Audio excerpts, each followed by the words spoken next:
Are we ready? 3, 2, 1. Let's do this.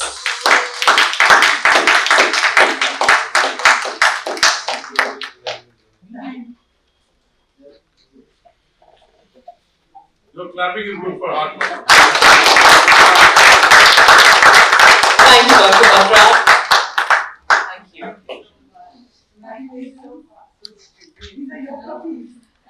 A big thank you to everyone. Thank you, Dr. Batra, for joining us on the stage. Requesting Dr. Shroff and Mr. Anant Krishnan to kindly stay back with us. This is the second time I'm meeting Dr. Manjula Pooja Shroff. I met her last year at the BW Education Initiative. I got a copy of the book. I only have to say that as I talk about the role of AI in education, also children have started to use AI. Teachers are using AI. The role of empathy becomes very important. In a world full of AI, how do you bring empathy? So conversations also lead to empathy. So this is a book that leads to better parenting, better education, better citizens through conversation and empathy. That's what I'll say.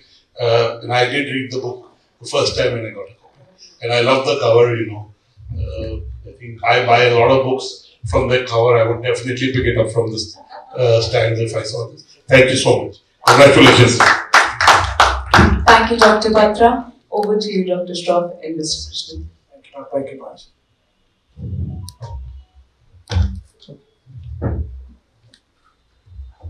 Thank you all. Om Shri Guru Bhyo. Thank you, ma'am. Thank you for having come down from Ahmedabad for this session of book reading. Of all of you who related to the video, what did you see there basically? Whom did you meet there? Maya, absolutely fantastic. She also has my tattoo. So, Maya is the AI avatar and clone of Dr. Manjula Pooja Shroff. I'll not go into the history of how we made it, right? So, this is one evidence that educators are not lagging behind in the industry. Having said that, let me take you straight away to the questions, and it's important that Dr. Shroff talks to you because you love hearing from her.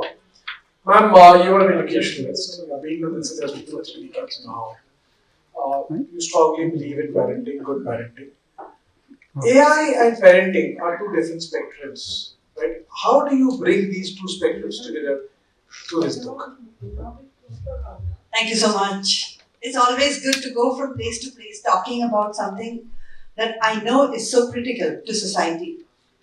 All of you who've read the newspaper, I think this is a release of yesterday, so in India it probably hit the stands today.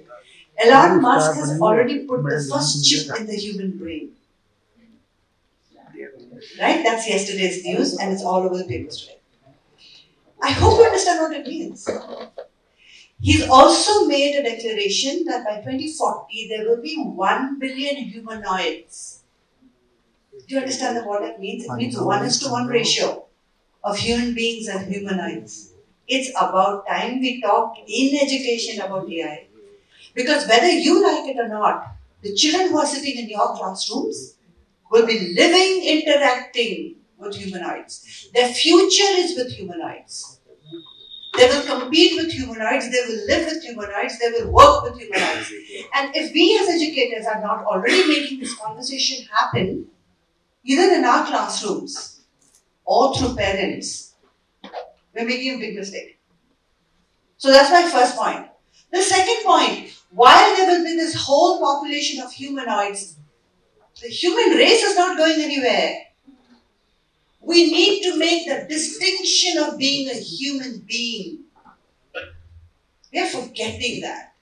In our academic race for marks, good God, you know what? The humanoids will perform 100 on 100 on everything. हम जितना भी कोशिश क्यों ना कर लें?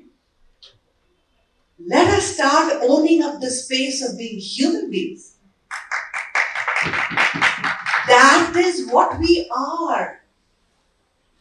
The difference between a human and a humanoid will always be intellect. And when I say intellect, because they will have acquired, and Maya has what? Acquired intelligence, acquired data. The data that we will feed, Maya will have. But we have the inner intellect that we are born with, the inner wisdom distributed. Super. So thank you, ma'am. Super. So I'm combining my next two questions due to paucity of time here. Bhagavad Gita in Adhyaya 16.1 has delved a lot into fears. This book has also delved very in-depth into different kind of fears. While I talk about fear, you being even after being in the royal family, you have seen death at a close quarter in your life, right? You have lost many many loved ones in your family. And then also you sustain, you kind of could sustain yourself through and make the mark that you are today here. How did you maintain it? How did you not get into fear psychosis? Of course, I got into fear psychosis. But I somehow learned to swim because I had an inner voice. जिसको मैं, the third wire बोलती हूँ. In electricity, all of this is stable electricity, right? Because there is a white, there is a green, and there is a red wire. If the white wire, which is the earthing, is not plugged into the earth, there would be static energy and imbalance of energy all over the place. We also have the third wire within us, which is the inner voice. And then, unfortunately, I lost everybody, and that's a sad story, and let's just not go there. But what I learned from there is nobody is going to come to help me. All I have is myself. And somehow my inner voice taught me. And it is after 2 decades of being an educationist and an educational leader, so called, I broke the shackles of just being a syllabus driven, mark driven, so called education. I finally said that let me bring to the table what I really understand, which is the journey of the inner voice, the inner wisdom. Some people call it consciousness, other people call it the soul. And in this parenting book, I have started to talk about, fear, which is, of course, the Bhagavad Gita is a exemplary text on universal love. But it talks about fear because fear limits human beings. So there's a list of fears, darkness, this, that, so the book is based on developmental sciences. So I love the fact that somebody talked about Abhimanyu, talking from the womb to the infancy to toddlers to preschools to primary school to middle school to senior school to tough talk. So we've done it as per developmental science, as per what it needs. Although we call it a book, and I'm so grateful that it's a bestseller and all of that, it really is an extension of our work. It has data research, it has case studies, activities that our mental health experts and counselors have put together. There is real data in this book, and name changed, of course, for confidentiality, but this is, on ground stuff. Super. Absolutely super. Our preteen is a very challenging time for any parent, right? Teen, of course, is a challenging time, but preteen is also a challenging period. If you can kindly elaborate the challenges that this book talks about for preteens, also if you can also elaborate a bit of the internet problems that we have today. I'm just mindful of the time, and I'm so sorry, I didn't mean to rush it, but it's important that you get everything that we're trying to say in the next 2 minutes. So, the book, I think it became a bestseller because it resonated. The topics that we're talking about as a preteens today are no longer growing up in your homes. They're growing up in the wide world called the internet. So this book talks about issues of pornography. It talks about body shaming. It talks about cyberbullying. We haven't minced words. When it comes to teenagers, we've talked about what I call as an acronym SAD, which is sex, alcohol, and drugs. We've just really not minced words. But what I'll tell you what it did is, we as school people are sometimes on a back foot because society and press, whenever you talk about this, they'll turn around and say, school mein ye sab hota hai.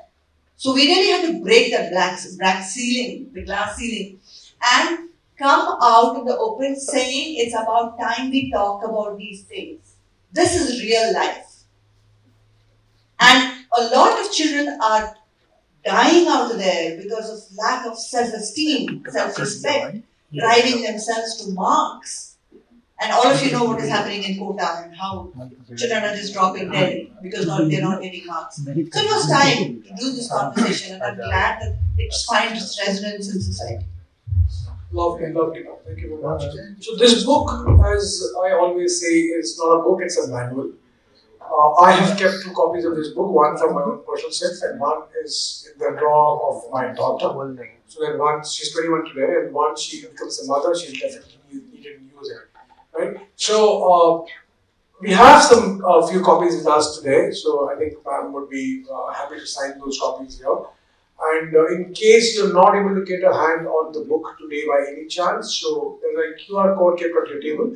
Scan the QR code. The third option is a complimentary option for educators and teachers. So use that option and just put a order there. It will reach your homes. A small charge of 50 rupees is being taken for the courier to come in from Ahmedabad to this place. Otherwise, I think we have copies. I think it should suffice here for distribution. Right? For those who couldn't get a copy here, please scan the code and get a copy. But my humble submission is, if you are wanting to read it, take it. This is one book not to be kept in the cupboards or the drawers. It is one book to be really read and made use of. If I may add, take it for your school counselors and your teachers. I've had parents, teachers come up to me, and I've had principals come up to me and say that it's not easy to talk about sex and drugs, so we just read the chapters with the parents. Thank you so much for your